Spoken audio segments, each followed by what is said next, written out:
ಪಾಪ ಅವಳು ಈ ಸ್ಥಿತಿಲಿ ಬೆಳಗ್ಗೆ ಬೇಗ ಎದ್ದು ಎಲ್ಲಾನು ರೆಡಿ ಮಾಡ್ಕೊಂಡು ಹೊಂಡೋದು ಎಷ್ಟು ಕಷ್ಟ ಅಲ್ವೇ? ಇಷ್ಟು ದಿನ ಅಂತೂ ಅರ್ಥ ಮಾಡ್ಕೊಳ್ಳಿಲ್ಲ ನಾನು ಅವಳ. ಇನ್ನಾದ್ರೂ ಜೊತೆ ನಿಲ್ಲಣ. ಪ್ರತಿದಿನ ಅವಳಿಗೋಸ್ಕರ ಸಹಾಯಕನಾಗಿ ಬದುಕದೆ ನಾನ್ ಮಾಡಿದ ಪಾಪಕ್ಕೆ ಪ್ರಾಯಶ್ಚಿತ್ತ ಸಿಗ್ತದೆ. ಅಯ್ಯಯ್ಯೋ, ಇದೇನಪ್ಪ ಟೈಮ್ ಆಗೋಗದೆ. ರಾತ್ರಿ ಲೇಟಾಗಿ ಮಲ್ಕೊಂಡಿದ್ದು ಎಚ್ಚರನೇ ಆಗ್ಲಿಲ್ಲ. ಅಲಾರಾಮ್ ಹೊಡೆದಾಗೂ ಗೊತ್ತಾಗ್ಲಿಲ್ಲ ಅದೇನು ಅಂತ ನಿದ್ದೆ ಮಾಡ್ಬಿಟ್ಟೆ ನಾನು. ಅಯ್ಯಯ್ಯೋ, ಬಿಸಿನೀರು ಕಾಯಿಸ್ಕೊಂಡು ಕುತ್ಕೊಂಡ್ರೆ ಸಹನೆ ಲೇಟ್ ಆಗೋಯ್ತದೆ. ಇವತ್ತು ತಣ್ಣೀರೇ ಗತಿ ನನಗೆ. ಅಯ್ಯಯ್ಯೋ, ಟೈಮ್. ಬಿಸಿನೀರು, ಟವಲು, ಸೀರೆ ಎಲ್ಲ ಯಾರು ರೆಡಿ ಮಾಡಿರ್ಬೋದು? ಹೋ, ಅರ್ಥ ಆಯ್ತು. ನಾನು ಸಾನೆ ಇವತ್ತು ಮನೆ ಕೊಂಡ್ಲಿ ಅಂತ ಸರು ಮತ್ತೆ ಚಂಪಾ ಸೇರ್ಕೊಂಡು ಇದನ್ನೆಲ್ಲ ರೆಡಿ ಮಾಡಿ ಮನೆ ಕಡಿದ್ದಾರೆ ಅನ್ಸ್ತದೆ. ಅಯ್ಯೋ, ಲೇಟ್ ಆಗೋಯ್ತದೆ, ಡ್ರೆಸ್ ಮಾಡ್ಬಿಡೋಣ. ಆಗ್ಲೇ ಎದ್ದು ಹೊಂಟೋಗವ್ರೆ. ಹಾ, ಇವತ್ತೇನು ಟಿಫನ್ ಬಾಕ್ಸ್ ಬೇರೆ ಮಾಡಕ್ಬಿಟ್ಟವ್ರೆ ಅಂತ ವಿಶೇಷ ಏನಿರ್ಬೋದು?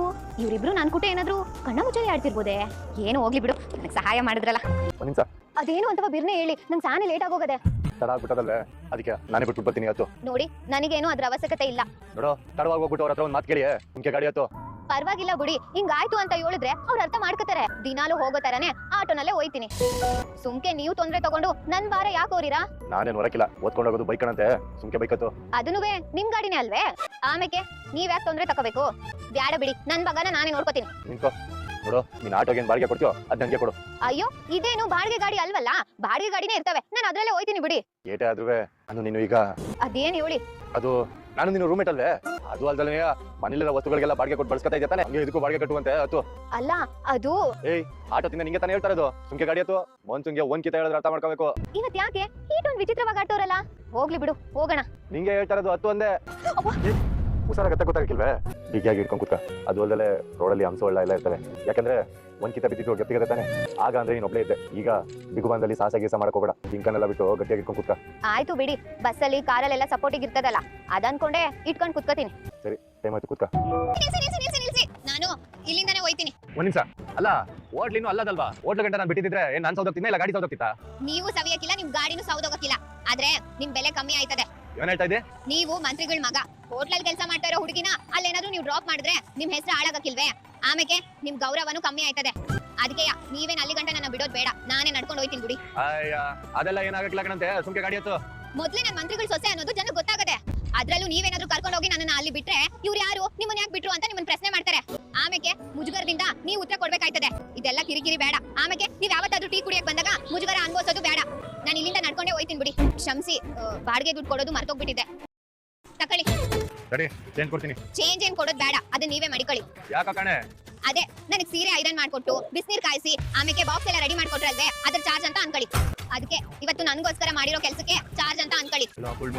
ನೀನ್ ಸಂಬಳ ನೋಡ್ದ, ನಾನು ನೀನ್ ರಾತ್ರಿ ಎಲ್ಲ ಸೇವೆ ಮಾಡಿದೆ ಅಂತ ಚಾರ್ಜ್ ಕೊಡ್ಬೋದಾಯ್ತು, ಆದ್ರೆ ಕೊಡಕ್ಕಿಲ್ಲ. ಮಳೆ ಬಂದಾಗ ತಲೆ ಒರೆಸಿ ಸಾಂಬ್ರಾಣಿ ಹೊಗೆ ಕೊಟ್ಟು ಕಷಾಯ ಮಾಡ್ಕೊಟ್ಟಿದ್ದು ಎಂಡ್ರಾಗಿ ಅಂದ್ಮೇಲೆ ನಾನು ಗಣ್ಣಾಗಿ ತಿರುತಿ ಕೊಡ್ಬೇಕೆ ಹೊರತು ಬಾಡಿಗೆ ಕೊಡಬಾರ್ದು. ಕೊಡೋದು ಇಲ್ಲ. ಶಿವರಾಮ, ಗುಡಿಗೆ ಹೋಗಿ ಪೂಜೆ ಮಾಡಿಸ್ಕೊಂಡ್ ಬಂದೆ. ಕುಂಕುಮ ಹಚ್ಕ. ಯಾಕವ, ಏನಾದ್ರು ಮಾತಾಡೋದಿತ್ತೆ? ಹ್ಞೂ ಕಣಪ್ಪ. ಶಿವರಾಮ, ನಮ್ ಕಣ್ಮಣಿ ಮದ್ವೆ ವಿಷಯದಲ್ಲಿ ಆಯ್ತಾ ಇದ್ದ ಮೋಸನ ಬಯಲ್ ಮಾಡಿ ಅವಳ ಬದುಕನ್ನ ಸರಿ ಮಾಡಿದ್ದಲ್ದೆ ನಿನ್ನ ಪ್ರಾಣ, ಈ ಅಟ್ಟಿಯವ್ರ ಪ್ರಾಣ ಉಳ್ಸೋಕೆ ಹೋರಾಟ ಮಾಡಿ ಈ ಮನೆಗೆ ಒಳ್ಳೇದನ್ನೇ ಮಾಡಿದ ಇದ್ಯಾನ್ ಬಗ್ಗೆ ಇನ್ನೂ ದ್ವೇಷ ಮಾಡಿದ್ರೆ ಆ ದೇವ್ರು ಮೆಚ್ಚುತ್ತಾನೇನಪ್ಪ. ಈ ಕುಟುಂಬ ಅಂತ ಬಂದ್ರೆ ಏನ್ ಬೇಕಾದ್ರೂ ಮಾಡ್ತಾಳೆ ಅವಳು. ಅಂತ ಗುಣ ಅವಳ್ದು.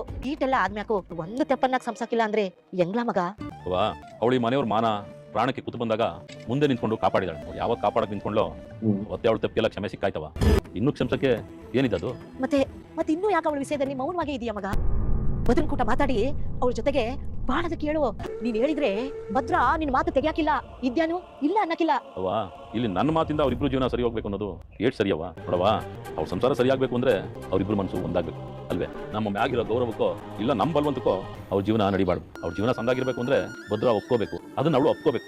ಆಗ್ಲೇ ಕಣವ ಜೀವನ ಸಾಕ್ಷಾತ್ಕಾರ ಆಗೋದು. ಅದಾಗ್ಬೇಕು ಅಂದ್ರೆ ಭದ್ರನೇ ನಿರ್ಧಾರ ಮಾಡ್ಬೇಕು. ನೀನ್ ಹೇಳ್ತಾ ಇರೋದು ಸರಿಯಾಗಿ ಅದೇ. ಈಗಲೇ ಭದ್ರನ ಕರ್ಬಿಟ್ಟು ಮಾತಾಡ್ಸ್ಬಿಡು. ಅವ್ನ ಮನ್ಸಲ್ಲಿ ಏನಿದೆ ಅಂತ ತಿಳ್ಕೊಂಬಿಡು. ಭದ್ರ ಪಟ್ಟಿ ತಗ ಬರ್ಲಾ? ಹೇಳಪ್ಪ. ಬರ್ಲಿ ಅನ್ನಲ್ಲ. ನೋಡ್ಲಾ ಮಗ, ನಾನು ಹೇಳೋ ವಿಷಯ ನಿನ್ಗೆ ಇಷ್ಟ ಆಗೋದೋ ಇಲ್ವೋ ನನಗೆ ಗೊತ್ತಿಲ್ಲ, ಆದ್ರೆ ಮನ್ಸಲ್ಲಿರೋದನ್ನ ಹೇಳಿ ನೀನ್ ಯೋಚನೆ ಮಾಡಿ ಸರಿನೋ ತಪ್ಪು ಅಂತ ನೀನೇ ನಿರ್ಧಾರ ಮಾಡಿ. ಇದೇನಪ್ಪ ಹೆಂಗ್ ಹೇಳ್ತಾ ಇದ್ದೀನಿ? ನಿನ್ ತೀರ್ಮಾನಕ್ಕೆ ನಾನು ಯಾವತ್ತಾದ್ರೂ ಎದುರಾಡ್ತೀನಿ ಹೇಳು. ನೋಡ್ ಮಗ, ವಿದ್ಯಾ ನಿನ್ ಮನಸ್ಸಿಗೆ ನೋವಾಗಂತ ಕೆಲಸ ಮಾಡಿದ್ದು ಅಂತ ಅವಳ ಮೇಲೆ ಕೋಪ ಮಾಡ್ಕೊಂಡು ಅವಳ ಸಂಬಂಧ ಬೇಡ ಅಂತ ನೀನು ಕೋರ್ಟ್ ಮೆಟ್ಟದ್ದು ನೋಡ್ಲಾ. ಅದೊಂದು ವಿಷಯದಲ್ಲಿ ವಿದ್ಯಾ ತೆಪ್ಪು ಮಾಡೋಳು ಅನ್ನೋದು ಬಿಟ್ರೆ ಎಲ್ಲಾ ವಿಷಯದಲ್ಲೂ ಅವಳು ಎಟ್ಟಿಗೆ ಒಳ್ಳೇದೇ ಮಾಡ್ಕೊಂಬ. ಇದನ್ನೆಲ್ಲ ಮನಸ್ಸಿನಲ್ಲಿಟ್ಟು ಕೂಲಂಕುಷವಾಗಿ ಯೋಚನೆ ಮಾಡಿದಾಗ ಅವಳ ಸಂಬಂಧನ ನಾವು ಕಳ್ಕೋಬೇಕೇ ಬೇಡವೇ ಅನ್ನೋ ಪ್ರಶ್ನೆ ನಮಗೆ ಕಾಡ್ತದೆ. ಈ ಪ್ರಶ್ನೆಗೆ ಉತ್ತರ ಕೊಡಬೇಕಾದವನು ಈ ವಿಷಯದಲ್ಲಿ ನಂಬಲ್ವಂತ ಏನಿಲ್ಲ. ನಿನಗೆ ನೇರವಾಗಿ ನಿನ್ ಮನಸ್ಸಲ್ಲಿ ಏನೋದು ಅದನ್ನ ಹೇಳ್ಬಿಡು. ಅಪ್ಪಯ್ಯ, ಅವ್ಳು ಯಾವಾಗ ಪ್ರಾಣವಾಗಿರೋ ನಿಮ್ ಪ್ರಾಣ ಕಾಪಾಡಿದ್ಲು, ಅವಾಗ್ಲೇ ಅವ್ಳು ನಲಿಗಿದ್ದ ಬೇಸರ ಕೋಪ ಎಲ್ಲ ಹೊಂಟೋಯ್ತು ಅಪ್ಪಯ್ಯ. ಈಗ ಅವಳು ನಂಗೆ ನಮ್ಮ ಅಪ್ಪನ ಜೀವ ಉಳಿಸಿರೋ ಯಾವತ್ತೆ ಸ್ಥಾನದಲ್ಲ ಅವಳೆ. ಅವಳ ಬಗ್ಗೆ ನನಗೆ ಕೃತಜ್ಞತೆ, ಒಳ್ಳೆ ಭಾವನೆ ಎರಡೂ ಅದೇ. ಅವ ತಾಯಿ ಉಳ್ಕೆರವ ಕೊನೆಗೂ ನನ್ ಕೂಗು ಕೇಳಿಸ್ಕೊಂಡು ನನ್ ಮೊಮ್ಮಗನ ಮನ್ಸನ್ನ ಬದಲಾಯಿಸ್ಬಿಟ್ಟಿಯಲ್ಲ, ಆಟ ಸಾಕನವ. ಅವ್ಳ ಕೂಡ ಕೂತು ಮಾತಾಡಿ ಇನ್ಮ್ಯಾಕೆ ಒಂದಾಗಿರೋಣ ಅಂತ ಹೇಳ್ಬಿಡು ಮಗ. ಹೇ ಯಾಕ ಭದ್ರ, ಇನ್ನು ಏನ್ ಯೋಚನೆ ಮಾಡ್ತಾ ಇದ್ದಿ? ನಿನ್ನ ಉದ್ದೇಶ ನಂಗೆ ಅರ್ಥ ಆಯ್ತೈತೆ. ಈಗ ನಾನು ಅವಳ ಮುಂದ್ಗುಟ್ಟೆ ಹೋಗ್ಬಿಟ್ಟು ನಮ್ಮ ಅಪ್ಪ ಪ್ರಾಣ ಉಳಿಸಿದ್ಯಾ, ಅದಕ್ಕೆ ನಾನು ನಿನ್ನ ಒಪ್ಕೋತಾ ಇದ್ದೀನಿ ಅಂತಂದ್ರೆ ಏನ್ ಅರ್ಥ ಆಯ್ತದೆ ನೀನೇ ಹೇಳಮ್ಮ. ರೇ ಭದ್ರ, ಯಾಕ್ಲ ಹಿಂಗ್ ಮಾತಾಡ್ತಾ ಇದ್ದಿ? ಅವಳು ಒಪ್ಕೋತಾಳೆ ಕಣ್ಲಾ. ಅವಳು ಒಪ್ಕೋತಾಳ ಬಿಡ್ತಾಳ ನನಗೆ ಗೊತ್ತಿಲ್ಲ ಅಮ್ಮಮ್ಮ. ಆದ್ರೆ ನಾನು ಕೊನೆಗಿಂತ ಅವಳ ಬಗ್ಗೆ ಆಡಿರೋ ಮಾತುಗಳು ಮಾತ್ರ ಅವಳ ಎದೆಯಲ್ಲಿ ದೊಡ್ಡ ಗಾಯನೇ ಮಾಡಿರ್ತದೆ. ಮೊದಲು ಆ ಗಾಯಕ್ಕೆ ಔಷಧಿ ಹಚ್ಚಿ ವಾಸಿ ಮಾಡ್ತೀನಿ. ಆಮೇಕಿಂದ ಮನ್ಸಾರೆ ಕ್ಷಮೆ ಕೇಳಿ ನಂಗೆ ಇನ್ನೊಂದು ಅವಕಾಶ ಕೊಟ್ಟಿಯೇ, ನಿನ್ನ ನಾನು ಎದೆ ಕೂಡಲ್ಲಿ ಬಚ್ಚಿಟ್ಕೊಂಡು ಕಾಪಾಡ್ತೀನಿ ಅಂತ ಕೇಳ್ಕೊತೀನಿ. ಅಲ್ಲಿ ಗಂಟ ನಾನು ಯಾರು ಈ ಸಿದ್ದಲ್ಲಿ ಬಲವಂತ ಮಾಡಿ. ಲೇ ಭದ್ರ, ಯಾಕ್ಲ ಹಿಂಗೆಲ್ಲ ಮಾತಾಡಿ? ಏಟೆ ಆದ್ರೂ ಅವಳು ನಿನ್ ಎಂಡ್ರು ಕಣ್ಲಾ. ಅವಳ ಮ್ಯಾಕೆ ಪ್ರೀತಿ ಮಾಡಕ್ಕಾಗ್ಲಿ ಕೋಪ ಮಾಡ್ಕೊಳಕ್ಕಾಗ್ಲಿ ನಿಂಗೆ ಅಧಿಕಾರ ಆದ ಕಣ್ಲಾ. ಹೋಗಿ ಅವ್ರ ತಾವ ಪಿರುತಿಯಿಂದ ಮಾತಾಡು, ಎಲ್ಲ ಸರಿ ಹೋಯ್ತದೆ. ಅಮ್ಮಮ್ಮ ಕೇಟೆ ಆದ್ರೂ ಅವಳು ಒಬ್ಳು ಮನುಷ್ಯಯ್ಯ. ಅದ್ರಲ್ಲೂ ಸ್ವಾಭಿಮಾನ ಆತ್ಮಾಭಿಮಾನ ತನ್ನ ಉಸಿರು ಅನ್ಕೊಂಡು ಬದುಕ್ತಾ ಇರೋಳು. ಅಂತವಳು ಸ್ವಾಭಿಮಾನಕ್ಕೆ ಧಕ್ಕೆ ಬರೋ ಥರ ಮಾತಾಡಿರೋ ನಾನು. ಅದನ್ನ ಮರೆಸೋಷ್ಟು ಪ್ರೀತಿ ತೋರಿ ಅವಳ ಮನಸ್ಸನ್ನ ಗೆಲ್ಬೇಕು. ಅದಕ್ಕೆ ನನಗೆ ಸ್ವಲ್ಪ ಕಾಲಾವಕಾಶ ಬೇಕು. ನಿನ್ನ ನಿರ್ಧಾರ ಕೇಳಿ ನನಗೆ ಶಾನೆ ಸಂತೋಷ ಆಯ್ತಾಯ್ತು ಮಗ. ಎಂಡ್ರು ಅಂದ್ರೆ ನನ್ನ ಮಾತು ಕೇಳಬೇಕು ಅನ್ನೋ ಅಹಂಕಾರದಲ್ಲಿ ಯೋಚನೆ ಮಾಡಿದೆ. ನಾನು ಮಾಡಿರೋ ತೆಪ್ಪನ ಒಪ್ಕೊಂಡು ಅವಳ ಹತ್ರ ಕ್ಷಮೆ ಕೇಳಿ ಅವಳ ಮನಸ್ಸನ್ನ ಗೆಲ್ತೀನಿ ಅಂತ ಹೇಳ್ದಲ್ಲ, ಈ ಮಾತನ್ನ ಕೇಳಿ ನನಗೆ ಶಾನೆ ಹೆಮ್ಮೆ ಅನಿಸ್ತದೆ. ಏನಂತೀವ? ನನ್ನ ಮನಸ್ಸನ್ನ ಅರ್ಥ ಮಾಡ್ಕೊಂಡಿದ್ದಕ್ಕೆ ಥ್ಯಾಂಕ್ಸ್ ಅಪ್ಪಯ್ಯ. ಅವ ತಾಯಿ ಉಳ್ಕೆರವ ಹೆಂಗೋ ಭದ್ರನ್ ಮನ್ಸಲ್ಲಿದ್ದ ಮುನ್ಸನ್ನ ಮರ್ಸಿದೀಯಾ. ಹಂಗೆ ಇದ್ದೇನ್ ಕೋಪನ್ನ ತಣ್ಣಗ್ ಮಾಡಿ ಇಬ್ರು ಜೊತೆಯಾಗಿ ಬಾಳಂಗ್ ಮಾಡ್ಬಿಡವ. ಸುಭಾಷ, ಯಾಕೆ ಹಿಂಗೆ ಯೋಚನೆ ಮಾಡ್ತಾ ಕುಂತಿದ್ಯಾ?